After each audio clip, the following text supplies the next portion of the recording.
बिस्मिल्लाहिर्रहमानिर्रहीम। अस्सलाम वालेकुम नाज़रीन, आप यूट्यूब चैनल देख रहे हैं। मैं इमरान खान हूँ। ये सुबह का वक्त है और आज एतवार का दिन है और आज कराची में जलसे का दिन है।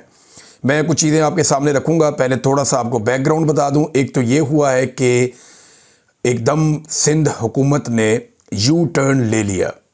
क्या कुछ हुआ ये चीज़ें आपके सामने रखता हूँ, लेकिन कल का दिन वो कामयाबियों से भरा दिन था इमरान खान के लिए और उनके साथियों के लिए। इन्होंने बहुत सारे जलसे किए, तमाम इस्तकबालिये बड़े बड़े जलसों में बदल गए और एस्टेब्लिशमेंट की सांस फूल गई। पाकिस्तान पीपल्स पार्टी के होश उड़ गए और इन सबको समझ आ गई कि लोग तो इमरान खान का इंतज़ार कर रहे हैं, लोग तो आज भी पूरी ताकत से इमरान खान के साथ जुड़े हैं। सिंध जिसके बारे में इनका दावा था कि वहाँ पाकिस्तान तहरीक इंसाफ के पास उतनी ताकत नहीं होगी, वहाँ पाकिस्तान तहरीक इंसाफ ने अपने झंडे गाड़ दिए। ज़रा सा मौका मिला और पाकिस्तान तहरीक इंसाफ हर तरफ छा गई। लेकिन उसके साथ ही एस्टेब्लिशमेंट ने और उनके अर्दलियों ने अपनी औकात भी दिखा दी। सबसे पहले क्या किया गया, ये चंद डेवलपमेंट्स हैं, मैं आपके सामने रख देता हूँ। नंबर 1, ताजरों से मुलाकात मनसूख करवा दी गई, जो मुलाकात होनी थी चैम्बर ऑफ कॉमर्स में। नंबर 2, वकला का एक प्रोग्राम भी कैंसिल करवा दिया गया। नंबर 3, वज़ीर आला सिंध मुराद अली शाह से मुलाकात भी कैंसिल करवा दी गई। मुराद अली शाह ने कहा जी पीर को मिलना है, अब वो कह रहे नहीं मिलना। नंबर 4, मज़ार कायद के नज़दीक जो बागे जना पर पुलिस ने धावा बोल दिया, जहाँ पे जलसागाह मौजूद थी, जहाँ पे तैयारियाँ की जा रही थी, मेहमानों, कारकुनों, हत्ता के अरकान असम्बली को भी तशद्दुद का निशाना बनाया गया। बहुत सारी गिरफ्तारियाँ भी की गई। वहाँ पे लोगों की गाड़ियाँ तोड़ दी, हत्ता के सहाफ़ियों की गाड़ियाँ भी तोड़ दी। वज़ीर आला ने यहाँ पे पहुँचना था, अपना प्रोग्राम वज़ीर आला ने मुकम्मल किया, बल्कि बहुत सारे प्रोग्राम वज़ीर आला ने मुकम्मल किए। सुहेल अफरीदी ने पूरी एक तहरीक के अंदर नई रूह फूंक दी।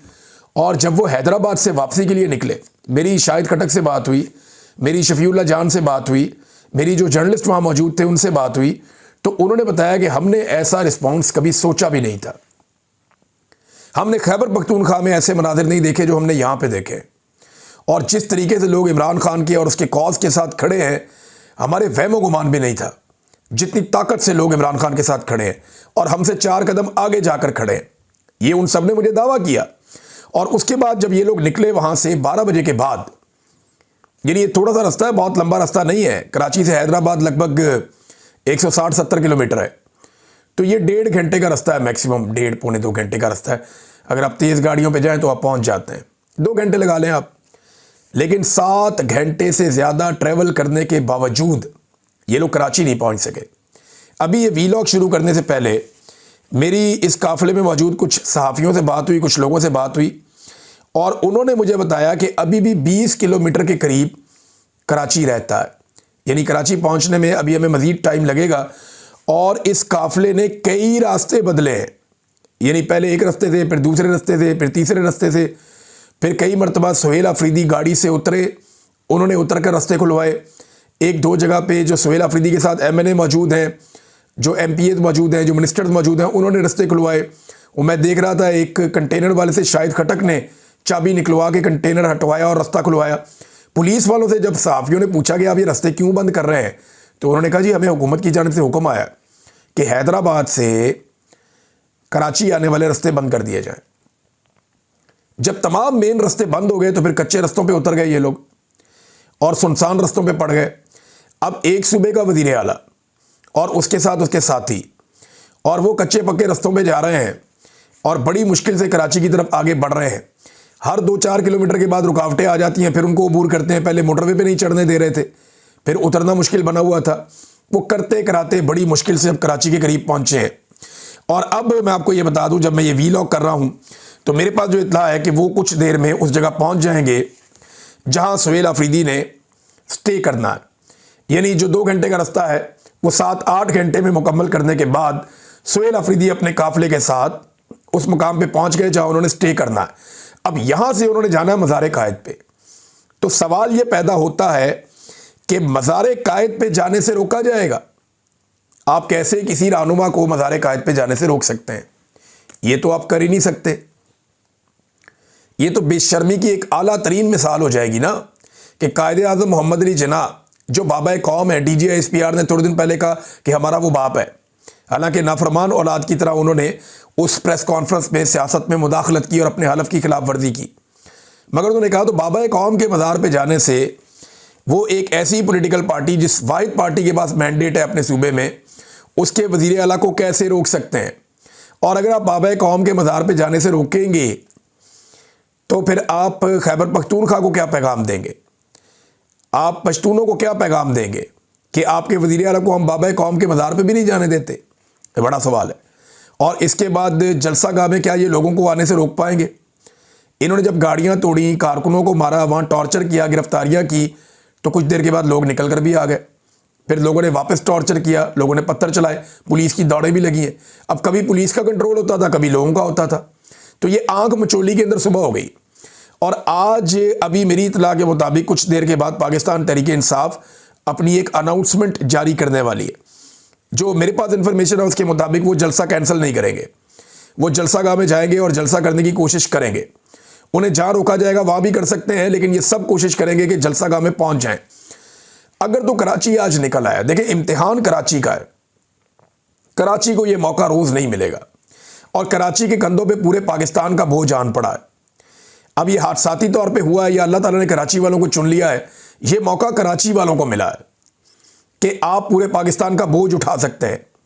आज अगर कराची के लोग निकल आए और बड़ी तादाद में निकल आए, गाड़ियों को, मोटरसाइकिलों को और रिक्शों को, साइकिलों को छोड़ के निकल आए और पैदल अगर लोगों ने 10-20 किलोमीटर का सफर तय कर लिया जलसागाह की जानिब, खवातीन ने, बुजुर्गों ने, बच्चों ने, बूढ़ों ने, नौजवानों ने, अगर लोग पैदल जलसागाह की तरफ बढ़ते गए तो ये पुलिस बेबस हो जाएगी 1 से 2 घंटे के अंदर। ये मैं आपको फिर बता रहा हूं और कंफर्मेशन दे रहा हूं कि पुलिस के बस से ये सारी सूरत हाल निकल जाएगी अगर लोग अपनी मर्जी से निकलकर बाहर आ गए और वो जलसागाह की तरफ बढ़ना शुरू हो गए। क्योंकि देखिए 1000, 2000, 3000 बंदों से पुलिस लड़ सकती है, लेकिन अगर बंदे ही लाखों की तादाद में निकल आए, खवातीन, बच्चे, बुजुर्ग सारे, तो फिर कोई नहीं रोक सकता। और ये गुंजान शहर है, ये बहुत बड़ी आबादी वाला शहर है। यहां पे कोई मुश्किल नहीं है कि लोग पैदल निकले और वो चल पड़े जलसागाह की जानिब, क्योंकि फिर लोगों को रोका नहीं जा सकता। लोगों के सैलाब के आगे आप बंद नहीं बांध सकते, ये पुलिस बेबस हो जाएगी। ये सारा कुछ हुआ क्या और कैसे हुआ, इसके ऊपर बात करनी बहुत जरूरी है। देखिए, एक तो हम में से किसी को भी ये गलतफहमी नहीं होनी चाहिए, क्योंकि मैं पहले दिन से एक बात कह रहा हूं कि पीपल्स पार्टी ने काम तो अच्छा किया है, लेकिन है ये बदनीयत। जितने गुनाह हुए हैं, जो एस्टेब्लिशमेंट ने जितने जुर्म किए हैं पिछले 3-3.5 साल में, पीपल्स पार्टी हर जुर्म के अंदर मेन किरदार अदा करती रही है। कई जगहों पे पीपल्स पार्टी ने पीएमएलएन से आगे बढ़ के किरदार अदा किया है। कई जगह पे इन्होंने जो पॉलिश की जर्नैलों के जूतों की, वो पीएमएलएन से भी ज्यादा सफाई और अच्छाई के साथ की है। पीपल्स पार्टी ने बहुत आगे बढ़ के ये काम किया है। तो मैं ये आपको बता रहा था पहले भी कि पीपल्स पार्टी ने ये किया, ये थोड़ा अजीब लगता है। तो इसके ऊपर हमें तब तक अपनी राय को रोक कर रखना चाहिए जब तक कि सुहेल अफरीदी का दौरा मुकम्मल नहीं होता और वो वापस खैबर पख्तूनख्वा नहीं चले जाते। तो अब देखें, उन्होंने अपनी औकात दिखा दी। ये हुआ क्या, इसके अंदर ना कुछ खबरें आ रही हैं, पॉसिबिलिटीज क्या क्या हैं, पहले उन पे हम बात कर लेते हैं। नंबर 1, पीपल्स पार्टी और एस्टेब्लिशमेंट ने मिलकर ये खेल खेला कि जनाब पहले थोड़ा सा रूम दे देते हैं और फिर इनको टाइट कर देते हैं। तो इस खेल का फायदा क्या हुआ? क्या इन सारों को ये नहीं पता, ये इतनी बेवकूफ है, ये रोटी को चोची कहते हैं? इनको नहीं पता कि ग्राउंड पे आवाम किसके साथ खड़ी है? क्या इन्हें नहीं पता कि जब ये पीपल्स पार्टी थोड़ी सी भी परमिशन देगी और पीटीआई को रूम मिलेगा तो सारा का सारा कराची और हैदराबाद बाहर आ जाएगा? और वो हमने होते हुए भी देखा। तो ये बात कोई समझ नहीं आ रही कि इन्होंने मिलकर पहले कोशिश की थोड़ा सा चला लेने, इसकी ये हासिल क्या करना चाहते थे? क्या इसमें ये सिर्फ पीएमएलएन को गंदा करना चाहते थे कि नून लीग पंजाब में बहुत गंदी है तो पीपल्स पार्टी सिंध में बहुत अच्छी है? तो जितना नून लीग को गंदा किया उससे ज्यादा तो अब पीपल्स पार्टी गंदी हो गई है। तो ये बात समझ नहीं आती, लेकिन एक तासुर ये है कि पीपल्स पार्टी और एस्टेब्लिशमेंट ने मिलकर ये गंदा खेल खेला, लेकिन इसका मकसद क्या है ये समझ नहीं आ रहा। पॉसिबिलिटी उसकी भी है, लेकिन ठीक है, उसको छोड़ते हैं अभी। नंबर 2, क्या वाकई पीपल्स पार्टी पहले कुछ और चाहती थी और अब एस्टेब्लिशमेंट के हाथों मजबूर हो गई? ये भी एक पॉसिबिलिटी है कि पीपल्स पार्टी ने कहीं एस्टेब्लिशमेंट को कहा कि जनाब इसको ठीक तरीके से चला लेते हैं, मामले को हम अपने तरीके से हमें हैंडल करने दें, सियासी तरीके से। लेकिन अब एस्टेब्लिशमेंट ने जब देखा कि पूरा का पूरा कराची बाहर आ गया, जलसे का मोमेंटम बन गया, माहौल बन गया, वो तो मेला लुट के जा रहे हैं, हर तरफ इमरान खान हो गई है, ये बड़ी मुश्किल से इमरान खान का नाम दबाया था, अब हर शख्स के मुंह पे इमरान खान का नाम है। ये तो बहुत बड़ी कंपेन खड़ी हो गई है, तहरीक खड़ी हो गई है। तो इसको रोको। तो पीपल्स पार्टी और पीएम और एस्टेब्लिशमेंट ने मिलकर फिर वही काम कर दिया। एक पॉसिबिलिटी ये भी लोग बता रहे हैं, एक पॉसिबिलिटी लोग क्या बता रहे हैं, यही पॉसिबिलिटीज हो सकती है ना। और एक और है कि क्या जो कुछ सिंध पुलिस कर रही है वो सिंध हुकूमत के कंट्रोल से बाहर है। ये भी एक बात है ना। देखे ना, एक तारिक मतीन साहब सीनियर जर्नलिस्ट हैं, उन्होंने एक सिंध के सूबाई वजीर से रब्ता किया और उससे पूछा कि जनाब ये क्या बकवास है। तो उन्होंने कहा, ऐसा अल्फाज तो नहीं बोले होंगे लेकिन पूछा तो होगा कि जनाब ये क्या चल रहा है। तो उन्होंने कहा जनाब ये हम नहीं कर रहे, ये कोई और कर रहा है। कोई और कर रहा है तो मतलब सेक्टर कमांडर कर रहा होगा या वहां का कोर कमांडर कर रहा होगा, या वही लोग कंट्रोल कर रहे होंगे जो हमेशा से फौज के लोग कंट्रोल करते हैं। जब इन्हें जीएचक्यू से ऑर्डर आ जाता है या आर्मी चीफ का ऑर्डर आ जाता है, फील्ड मार्शल का, तो अब एक तो उसने वजीर ने जान छुड़ाई है इससे। लेकिन सवाल यह पैदा होता है कि मरियम नवाज और कैप्टन सफदर जब 2021 में कराची में गए मज़ार कायद पे, तो कैप्टन सफदर ने वहां बहुत छलांगे छलूंगे मारी। बाद में एस्टेब्लिशमेंट ने कैप्टन सफदर को गिरफ्तार करने के लिए उनके होटल का दरवाजा तोड़ दिया और आईजी को उस वक्त थोड़ा दबाव में डाल लिया गया पकड़ के। अब इस मामले पे बिलावल ने और जरदारी ने मिलके सिंध पुलिस के बहुत सारे इस्तीफे जमा करवा दिए। जनरल बाजवा की जो है वो सिट्टी गुम हो गई। जनरल बाजवा के तोते उड़ गए कि ये हो क्या गया, पुलिस इस्तीफे दे रही है। मैंने जब इसके बारे में पूछा तो मुझे एक सर्विंग ब्रिगेडियर ने उस वक्त ये कहा कि हमारे सारे गंदे काम पुलिस करती है, यानी हम जो कोई भी काम करवाते हैं सिविल एरियाज में वो पुलिस को हम इस्तेमाल करते हैं, यानी हमारे हिस्से के गंदे काम पुलिस करती है। तो हम ब्लैकमेल हो गए थे कि हम पुलिस को नाराज नहीं कर सकते, और पीपल्स पार्टी उस वक्त गेम कर गई थी, पुलिस उनके साथ खड़ी हो गई थी। तो सवाल ये पैदा होता है कि जो पुलिस आज से चंद साल पहले बिलावल और जरदारी के इशारे पे चल रही थी, वो आज एस्टेब्लिशमेंट के इशारे पे कैसे चल सकती है। ये बात मानने में नहीं आती कि ये पुलिस तो इनके कंट्रोल में थी, तो एस्टेब्लिशमेंट के कंट्रोल में कैसे चलेगी। और पुलिस कह रही है हमें ऊपर से ऑर्डर आया हुआ गवर्नमेंट का, हम ये रास्ते बंद कर रहे हैं। तो ये मिल मिला के किया है इन्होंने जो भी किया है। अच्छा, एक और भी इसमें कुछ लोग बात कर रहे हैं, और वो भी एक पॉसिबिलिटी है कि मरियम नवाज ने और नवाज शरीफ ने रोला डाल दिया नून लीग ने कि आपने हमारी मट्टी पलीत करवा दी, यहाँ हमने बाहर कुटाई की, सारे रास्ते बंद कर दिए, सारे होटल बंद कर दिए, और हमने इनको जाने नहीं दिया कहीं पे भी। रात को हमने लाइटें बंद कर दी, वहाँ आप इन्हें फ्री हैंड दे रहे हैं। पीपल्स पार्टी अपने आप को जमहूरी जमात बना के हीरो बनती जा रही है और हमारा एक विलन वाला तासुर बन रहा है। ये क्या बकवास है। तो हो सकता है कि एक पॉसिबिलिटी ये हो, लेकिन ये जो कुछ भी हुआ है ना, इस पे क्लैरिटी आएगी पाकिस्तान पीपल्स पार्टी के ऑफिशियल स्टेटमेंट के बाद।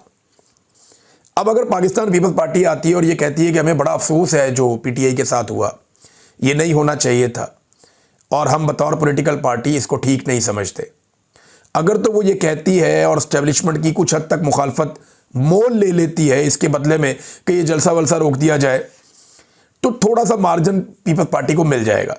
हो सकता है एस्टेब्लिशमेंट दे भी देगा, सानू गालां पहन दो, तुसी निकलो विचों। लेकिन अगर पीपल्स पार्टी आकर ये कहती है कि ये रास्ते बंद कर रहे थे, ये जनाब जुलूस कर रहे थे, ये फलानी चीज़ इनकी गलत थी, या इनकी तकरीर में ये अल्फाज गलत थे, अगर पीपल्स पार्टी ये वाली गेम आकर खेलती है तो समझें फिर एस्टेब्लिशमेंट की बी टीम के तौर पे जैसे ये हमेशा से काम कर रहे हैं वैसे ये अब भी काम कर रहे हैं। तो मेरे ख्याल में पीपल्स पार्टी की क़यादत को डूब मरना चाहिए। ये जो लोग दावे कर रहे थे और बड़े बड़े बुलंदो बांग दावे कर रहे थे कि हम ये कर देंगे वो कर देंगे, पहले उसका इस्तकबाल किया, उसको टोपी पहनाई, उसको अजरक पहनाई, और बड़े बड़े दावे किए कि जनाब हम जलसा भी करवाएंगे, ये भी करवाएंगे, जमहूरी लोग हैं, और रात गए अपनी औकात दिखा दी, रात गए अपनी औकात दिखा दी। देखिए, पीपल्स पार्टी का सौदा इसलिए भी नहीं बिकना कि वजीर आला ने मुलाकात से भी इनकार कर दिया। जो मुलाकात तय थी, पहले वजीर आला ने मुलाकात कैंसिल की, उसके बाद ये तशद्दुद शुरू हुआ। इसका मतलब ये है कि इनको पहले से पता था वजीर आला को कि ये सारा काम अब होने लगा है, और ये उसके अंदर शामिल थे। बहरहाल ये जो भी इन्होंने किया ये इन्हें भुगतना पड़ेगा। कराची वालों के पास एक बहुत बड़ा मौका है कि वो इस फस्तायत को शिकस्त दे दें। ये मौका उन्हें रोज़ाना नहीं मिलेगा। मैदान भी वहीं पे है, स्टेज भी बना हुआ है, और जितने वहाँ पे लवाजमात हैं वो भी पूरे हैं, बस सिर्फ पैदल चलना पड़ेगा।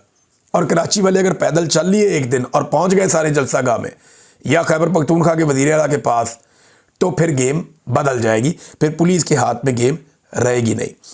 और अगर कराची वाले सुस्ती करते हैं तो ये फस्तायत एक मरतबा फिर जीतेगी और हम दोबारा दायरों के सफ़र में घूमते रहेंगे। तो कराची को हिम्मत दिखानी पड़ेगी। कराची चलेगा तो पाकिस्तान चलेगा, ये हमेशा से हम कहते आए हैं।